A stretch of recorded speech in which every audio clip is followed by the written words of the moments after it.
à tous, très heureuse de vous retrouver pour cette nouvelle semaine d'actualité. Nous sommes le lundi 21 février 2022 dans l'actualité ce soir. Ils ont fabriqué 1000 combinaisons de plus qu'en temps normal. Année olympique oblige, Jonathan et Fletcher est en plein rush. Le spécialiste de la confection de combinaisons équipe des centaines d'athlètes de plusieurs nations.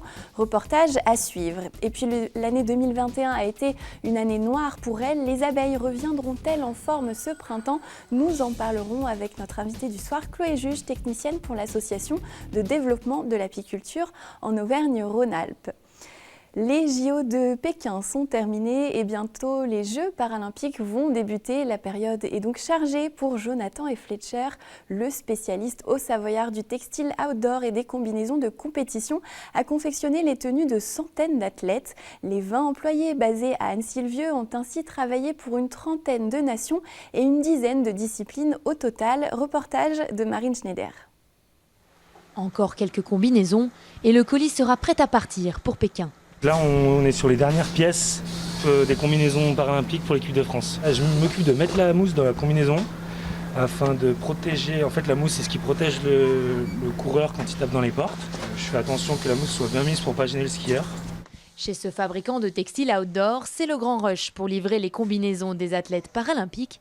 Pour cette prochaine Olympiade, l'entreprise a fabriqué près de 500 pièces pour 6 disciplines, parmi une quinzaine de nations en lice pour ces Jeux.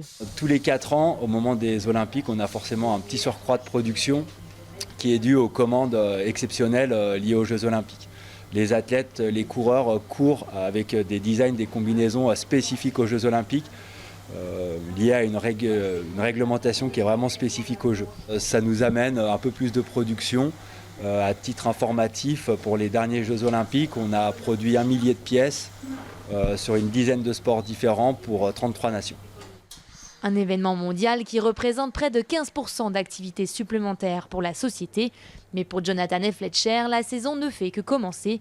L'entreprise va suivre les athlètes dès leur retour de Chine, avec en ligne de mire les finales de Coupe du Monde de ski à Courchevel et Méribel et les Speedmasters à Vars. C'est aussi un gros challenge pour nous. On équipe tous ces athlètes qui ont des volontés de record, de vitesse. Et donc, voilà, il y a un gros challenge cette année là-dessus aussi. En dehors des sports d'hiver, l'entreprise diversifie ses activités, comme le vélo, le parapente et même l'équitation. Elle pourrait même se positionner sur d'autres sports, sur les prochains JO d'été en 2024. Les Jeux de Pékin se sont donc terminés dimanche et pour faire un bilan global pour la délégation française, j'accueille Sébastien Germain. Bonsoir Sébastien. Bonsoir Victoria. Alors quel est le bilan justement pour nos athlètes, Seb, dans ces 24e Jeux Olympiques d'hiver? Alors on peut avoir 2 lectures pour cette quinzaine olympique. 14 médailles, c'est moins que le record de Sochi et de Pyeongchang, mais avec 5 titres olympiques, la délégation française égale son meilleur total de 2018 du côté de Pyeongchang.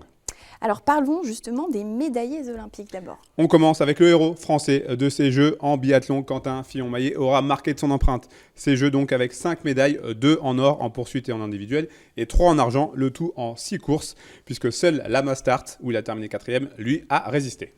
Le biathlon aura donc encore une fois été un grand pourvoyeur de médailles. Oui, puisque Justine Brézat-Boucher titrée sur la mass start, je pense que pas grand monde l'aurait parié. Et pourtant, la skieuse des saisies s'est magistralement imposée ce vendredi 18 février.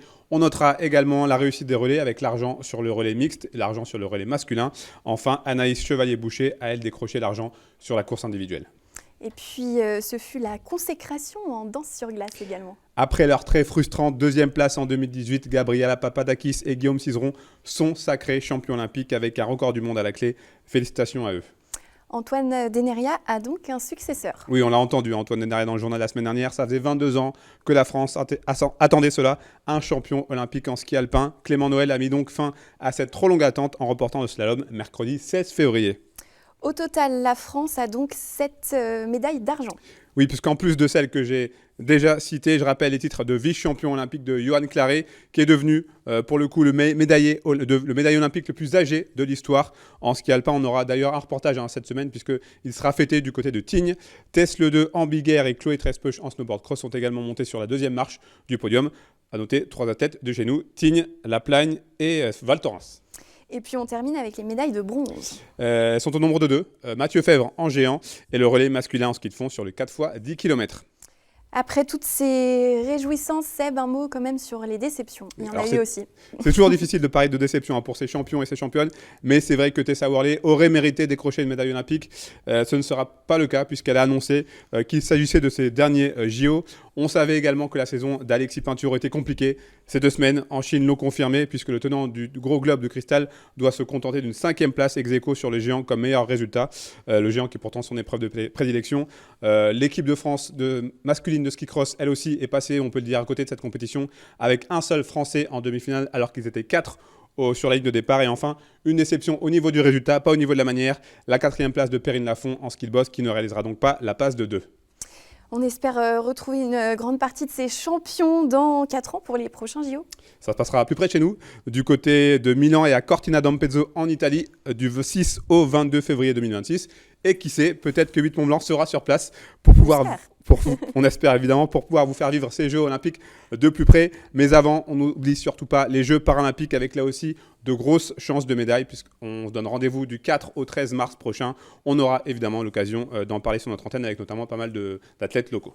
Oui, et on te retrouvera, Seb, j'imagine, pour un petit point quotidien également. Merci beaucoup, bien. Sébastien.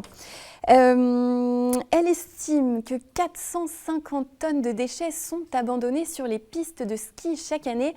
L'association Gestes Propres s'est associée à près de 160 stations de ski avec pour objectif d'encourager les bons gestes de propreté et de tri. Et pour en parler, nous sommes en ligne avec la déléguée générale de l'association, Carole Carpentier. Bonsoir. Bonsoir. Merci d'être avec nous. Alors avant tout, comment votre association lutte au quotidien contre ces déchets sauvages? Alors, on a plusieurs moyens d'action. On propose aux collectivités territoriales un dispositif de collecte avec des sacs à rayures. Vous avez peut-être vu en montagne aussi d'ailleurs, des grosses rayures qui sont faites pour attirer le bon geste en fait. Et puis on mène des campagnes nationales de sensibilisation en digital, en affichage, etc.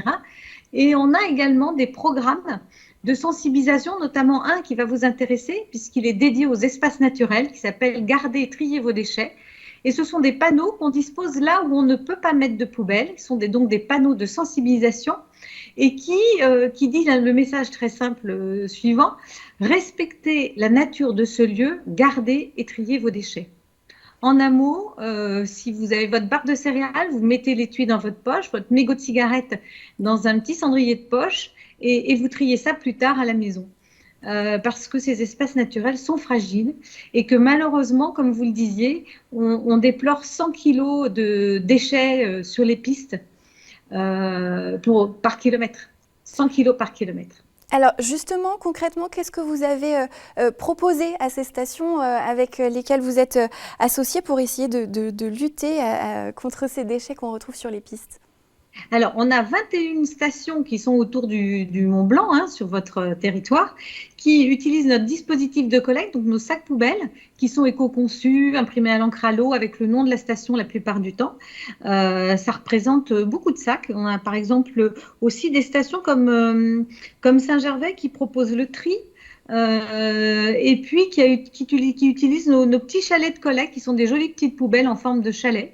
Donc voilà, ça ce sont des stations qui invitent, qui disons facilitent le geste propre du skieur ou en tout cas des usagers de ces stations de montagne. Et puis on a aussi notre programme Garder et trier dont je vous parlais tout à l'heure. Ce sont des panneaux de sensibilisation.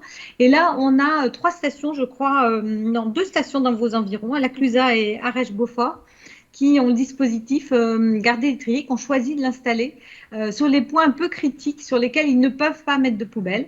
Et donc qui sensibilisent les skieurs à la problématique. En fait, c'est simple, ils les incitent à garder leurs déchets avec eux, plutôt que de les abandonner n'importe où jusqu'à la prochaine poubelle. Est-ce que vous voyez tout de même du mieux à force de sensibiliser? Est-ce qu'on constate quand même que les gens sont de plus en plus responsables ou il y a encore beaucoup de travail à ce niveau-là? Alors, on trouve qu'il y a une prise de conscience quand même qui s'améliore.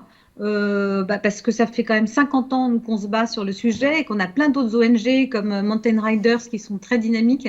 Et je pense que le message commence à entrer dans la compréhension des gens. Je pense et puis en plus, les usagers de la montagne sont quand même normalement des gens un peu sensibles à préserver la nature, mais il y a encore du travail. Puisqu'on vous a dit, 100 kg de déchets par kilomètre de piste, ça fait quand même beaucoup trop. Donc on ne lâche pas la pression, entre guillemets, en tout cas la sensibilisation. Et près de 1 million de tonnes de déchets qui sont abandonnés partout en France chaque année, que ce soit sur les routes, dans les cours d'eau, sur le littoral et donc sur nos pistes. Oui, et en ville. Et en ville aussi, ça fait au total, on est à peu près, c'est une évaluation parce que ce sont des déchets sauvages, donc je précise toujours à prendre, ça n'est qu'une évaluation, on est très modeste là-dessus. Oui, on est à peu près 1 million de tonnes au total en France. Les déchets sauvages, donc c'est tout ce qu'on a sur nous quand on se promène et quand on est en dehors de notre maison, en fait. Les déchets sauvages, c'est bien ça. Voilà, c'est des déchets qu'on jette n'importe où en dehors des poubelles. Ce sont ces déchets-là qui sont abandonnés et qui sont jetés en dehors des dispositifs de collecte qui sont en place. Merci beaucoup, en tout cas, Carole Carpentier, d'avoir été avec nous. Merci, à bientôt. Au revoir. Un autre sujet à présent, les kits de primo-intervention sont d'une grande aide pour la prise en charge de patients avant l'arrivée des secours. À Annecy, une association étudiante a décidé d'en créer et de les remettre aux futurs infirmiers à la fin de leur cursus. Bandages, garrots, ciseaux, le tout tient dans un petit sac pour être le plus efficace possible. Manon Toiti a rencontré l'étudiant à l'initiative de ce projet. Regardez. Connaître et appréhender les gestes de premier secours peut parfois sauver des vies. Mais sans le matériel nécessaire, l'action est tout de suite beaucoup plus compliquée. Une association d'étudiants infirmiers a imaginé, il y a 3 ans, un kit de secours, pratique et léger, qui puisse les accompagner dans les premiers gestes à prodiguer. Même s'ils les connaissent par cœur, être aidé de matériel permet aussi d'agir plus efficacement. J'ai été confronté à un accident de la voie publique et étant moi-même à la base pisteur secouriste, j'avais du matériel de secours et je me faisais la réflexion que si j'avais pas eu ce matériel, ça aurait été plus compliqué de prendre en charge. Et donc l'idée c'était de généraliser cette possession du matériel et la formation qui va avec au sein des instituts de formation en soins infirmiers. C'est des formations qui sont pas très compliquées. Par contre, l'idée c'était pas de simplement remettre le kit et de dire vous avez un kit, débrouillez-vous. L'idée c'était vraiment de l'inclure dans de la formation, donc avec le CESU et du coup avec l'IFSI d'Annecy, qui nous ont permis de le mettre en place et de former les étudiants à l'utilisation de ce kit avant qu'ils puissent partir avec sur le terrain. Prendre en charge le plus rapidement ce qui tue le plus vite, c'est l'objectif de cet équipement. Le kit primo-intervenant permet de prodiguer des soins de première nécessité et faciliter ainsi la prise en charge des services de secours. Le diagnostic est plus efficacement établi et les chances de survie peuvent augmenter considérablement. La dénomination du kit, c'est kit premier intervenant. C'est quelques secondes, quelques minutes avant que les équipes constituées du SAMU, des sapeurs-pompiers arrivent. Donc c'est vraiment le kit qui permet d'agir dans les 3-4 premières minutes. Quand je suis du point de vue du médecin préhospitalier, je sais bien que plus on va intervenir tôt et de manière correcte, et mieux ça va aller pour le patient. Donc ce kit, il prépare tout le monde à intervenir tôt. C'est un kit qui permet à des gens, c'est sûr que c'est des professionnels de santé, mais ils sont à l'extérieur, ils n'ont rien, et brusquement, ils vont être capables d'agir. 110 kits ont déjà été délivrés. L'objectif est d'équiper 2 promotions d'infirmiers à Annecy, une fois qu'ils auront obtenu leur diplôme en juillet. L'association a d'ailleurs lancé une cagnotte pour récolter les fonds nécessaires à la création de ces kits de primo-intervention. Et j'ajoute que vous pouvez retrouver cette cagnotte justement sur la page Facebook intitulée Projet KPI. La production de miel a chuté de 70% en 2021 en France. Une année noire à oublier pour les apiculteurs. Des apiculteurs qui se préparent pour le printemps et la reprise de l'activité des abeilles, si la météo le permet. Nous en parlons ce soir avec mon invité du soir, Chloé Juge. Bonsoir. Bonsoir. Merci d'être avec nous sur ce plateau. Vous êtes technicienne pour l'association de développement de l'apiculture en Auvergne-Rhône-Alpes. Vous êtes basée à Chambéry.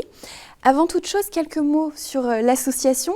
Elle compte 280 adhérents, des apiculteurs principalement. Comment l'ADA, l'association de développement de l'apiculture, œuvre justement pour les accompagner au quotidien dans notre région ? Oui, donc l'association, elle a été créée il y a une trentaine d'années, donc par des apiculteurs et elle est gérée par des apiculteurs encore. Et donc l'objectif, c'est d'accompagner les apiculteurs dans les difficultés qu'ils rencontrent dans leur métier. Donc ça peut être sur des thématiques de santé de l'abeille, de gestion des parasites comme le varroa. Ça peut être sur le développement et la multiplication de leur cheptel, donc l'élevage des abeilles comme on élève d'autres animaux. Sur les productions, donc les problèmes de production comme il y a eu cette année. Et puis c'est aussi sur toutes les performances de l'apiculture, les aider à gagner en technicité pour avoir une production de miel qui leur permette de vivre de ce métier-là. Vous êtes, vous, spécifiquement technicienne. Quelles sont vos missions personnellement ? Alors moi, je travaille plus particulièrement sur accompagner les apiculteurs sur la gestion économique de leur exploitation et aussi sur les enjeux liés au changement climatique. Donc comment s'adapter au changement climatique et aux aléas. Et vous êtes basé à Chambéry. Comment se positionnent déjà nos départements, la Savoie ou la Haute-Savoie, au niveau de la production, de l'importance de ces apiculteurs par rapport à d'autres régions en France ? Alors la région Auvergne-Rhône-Alpes, c'est la première région apicole de France en nombre d'apiculteurs. Il y a environ 15 000 apiculteurs et c'est une filière qui est dynamique avec un nombre d'apiculteurs qui augmente et un nombre de ruches. Et la Savoie et la Haute-Savoie, c'est dans la région Auvergne-Rhône-Alpes des départements avec l'Isère où on compte le plus grand nombre d'apiculteurs et le plus grand nombre de ruches. Il y a environ 4000 apiculteurs en Savoie et Haute-Savoie. Donc c'est des régions qui sont très dynamiques, des départements très dynamiques, et où on trouve aussi beaucoup de miel de montagne par rapport à la région. Quelles sont les spécificités pour ceux qui nous regardent, qui ne connaissent peut-être pas nos miels de montagne ? Oui. Quelles sont les spécificités de nos miels ici ? Alors le miel de montagne, c'est un miel qui a une appellation qui est contrôlée, donc qui est définie par un cahier des charges et il faut être dans une certaine zone qui est définie comme zone de montagne. Et ce qui est spécifique à la montagne, c'est qu'on a des miels qui sont très typiques, donc qui dépendent de l'altitude à laquelle il a été fait. Par exemple, il y a les miels de montagne, de haute montagne, on peut trouver une différence de variété de fleurs. On peut trouver du framboisier dans les miels à une certaine altitude. Après, plus haut, on a le rhododendron. Si vous faites de la randonnée, peut-être que vous connaissez les fleurs de rhododendron. Oui. Voilà. Donc en haute montagne, on trouve aussi ça. Après, il y a toute une variété de fleurs sauvages. Ça peut être du trèfle, ça peut être de l'hysope, du centaure, si jamais vous connaissez aussi ces fleurs. Et c'est aussi très spécifique au massif. Donc selon si c'est en Chartreuse, dans les Bauges ou en haute montagne, on trouve des miels qui correspondent à la variété des fleurs qu'on trouve et à l'origine botanique. Donc c'est très diversifié. Tous ces apiculteurs, toutes ces abeilles, elles ont beaucoup souffert en 2021 localement. Quel constat vous avez pu faire ? Oui, alors comme vous disiez au début, on a trouvé cette année qu'il y avait eu une perte qui était environ de 70% de récolte par rapport à l'année d'avant. Donc c'est énorme. C'est une année qui est noire pour les apiculteurs par rapport à l'année 2020 qui avait été une année qui avait été très très bonne. Et en fait, c'est dû aux aléas climatiques. Donc en mars, on avait eu du beau temps. Les colonies s'étaient développées et puis la végétation aussi. Et ensuite, fin avril, il y a eu un gel qui a empêché les apiculteurs de récolter le miel d'acacia, qui est un miel qui est normalement très visé par les apiculteurs dans la région. Et ensuite, en mai et en juin, on a eu beaucoup de pluie et du coup, même s'il y avait des conditions qui étaient meilleures pour les floraisons, les abeilles, elles n'ont pas pu aller butiner, elles n'ont pas pu profiter de ces sources de nectar-là et elles n'ont pas du coup pu produire leur miel. Donc les apiculteurs, il y en a beaucoup qui ont dû déplacer leurs ruches pour aller sur d'autres zones où il y avait de la production, par exemple sur de la lavande. Et sinon, ça a été une année assez difficile où ils ont été obligés de les maintenir en vie, leurs colonies, et ils ont eu peu de production de miel cette année. Comment ils se préparent pour cette nouvelle saison ? Est-ce qu'elle s'annonce un petit peu mieux ? Je ne sais pas si on peut déjà le savoir, mais... Ouais, alors on ne peut pas savoir à l'avance. Chaque année est différente et ne se ressemble pas. L'apiculture, c'est un métier où il faut être très réactif et en fait, il faut savoir agir sur le tas en fonction de la météo, des conditions et de s'il est en train de mieler à un endroit ou pas. Donc là, on ne peut pas savoir à l'avance si ça va être une bonne année ou pas. Mais là, en ce moment, les apiculteurs, ils prévoient donc leur matériel et la saison, elle va commencer à peu près en mars. Avec les premières floraisons. Ici, dans le coin, c'est les floraisons de pissenlit qui vont commencer d'abord, et puis l'aubépine, et ensuite, ça va aller sur l'acacia. Et donc, en ce moment, en fait, c'est le moment un peu charnière où il faut être sûr qu'on ait encore assez de nourriture pour les abeilles pour qu'elles attendent et qu'elles puissent encore se nourrir dans les ruches jusqu'à l'arrivée du printemps et des premières fleurs. En un tout petit mot, parce qu'on me presse un petit peu, mais ils sont toujours là, en tout cas, les apiculteurs, ils ont résisté quand même à cette année compliquée. Oui, ils ont résisté, et puis c'est un métier où ils sont très dynamiques et ils sont passionnés de leur métier, et ils résistent, et puis il faut croiser les doigts là pour que la saison soit une bonne saison. Eh ben, on leur souhaite, on espère les retrouver sur nos marchés notamment. Merci beaucoup en tout cas Chloé Juge d'être venue nous voir. Merci. Et c'est donc la fin de ce journal. Merci pour votre fidélité. Merci à toute l'équipe. Dans un instant, la météo de Thierry Paul. Mais attention, si vous sortez en montagne à 1800 mètres d'altitude, on attend 30 à 50 cm de neige d'ici mardi. Les vents tempétueux vont former des plaques à vent. Le risque d'avalanche est donc marqué, voire fort par endroits. Soyez prudents. Vous retrouvez dans quelques minutes une rediffusion de notre émission Panorama consacrée elle aussi à la météo. Une émission présentée par Emmanuel Jaude à Chamonix. Je vous retrouve avec plaisir demain à 18h. Très bonne soirée sur 8 Mont Blanc.